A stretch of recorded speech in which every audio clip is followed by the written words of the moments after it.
So the spiritual emptiness is whatever form that you choose God, right? Like that's the word we're using, but it's universe, it's energy, it's spirit. And I by the way, do not refer to God in the same belief that many do. And if you understand, God is universe, right? God is the universe, God is source, God is spirit. So for me, I'm just going to respond and reply and refer to God as spirit, which is what I refer to. It's infinite unconditional love, right? And so whatever God you pray to, there are a lot of people on one end of this call that it doesn't matter where your God is. It just matters it's a source energy that you're responding it to from that level. And so I'm not looking at religion or this boxed, controlled energy, which I'm bringing this up again. Go talk about God, Dawn, and I'm talking about God. I'm going to respond to your question in a second. We got a question here regarding this. I'm not talking about religion, and the reason I'm bringing this up is because controlled or boxed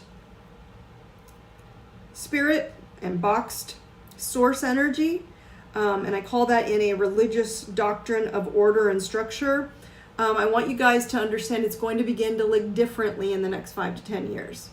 And it's hard to believe and it's hard to wrap your brain around. I'm not saying God's going away. I'm not saying spirituality is going away. I'm saying it's going to shift in its visual. It's going to shift in the way you see God and the way you see the universe and the way you see source energy and the way you see spirit.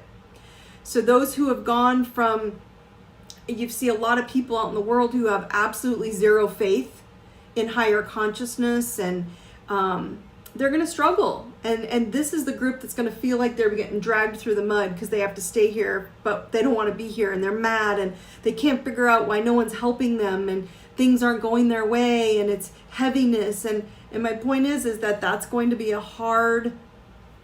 it's going to be hard to do if you don't have some sort of spiritual, enlightenment. Those who have, who are more open to shifting how they connect to spirit, they're going to weather this shift and energetic shift a lot more easily and smoothly. So I bring that up because the emotional poverty is also getting revealed in the external sources. And the reason I say that is if you looked on a global perspective and you saw what was happening, people got separated, right? We all got separated by external sources, whatever you want to call them, the powers that be, the bosses, the universes, and a lot of people broke it. I will admit, me included. I see my uncle on here. I saw him running every day. Me too. I would go outside and no one's going to stop you from doing things that are important to you if you weren't filling that in. And so this emotional poverty got revealed by seeing it trying to separate people, right? So separation was part of this guise of this virus, which wasn't really that, right? And so energetically, if we took this from source doing a divine intervention on all of us, is which I believe this is what happened. We got this source intervention and said, I'm going to raise all of you up a little bit vibrationally, which means you got to let go of the old, which means it'll be uncomfortable. You're all going to be miserable and you're going to blame it on all this stuff. And you're going to blame someone for it. And no more blaming. Okay. So this is an example of when this happened, it gave an example of lacking connection. And that's why this feels so heavy and so lonely. How do you fill up both emotional and spiritual weak spots? Right?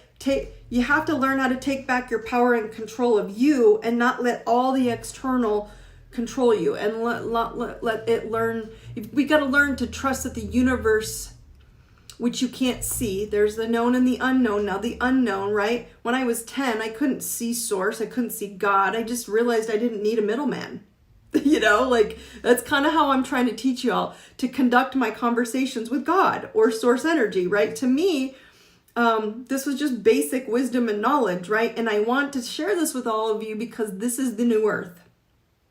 Y'all sticking with me on this? This is the new earth. The new earth is your connection on a daily basis to something bigger than you, but it doesn't mean that's coming down like a hand down and saying, let me give you the answer, right? And so you're going to be able to connect on your own time, at any time, whenever you want, without fear and judgment.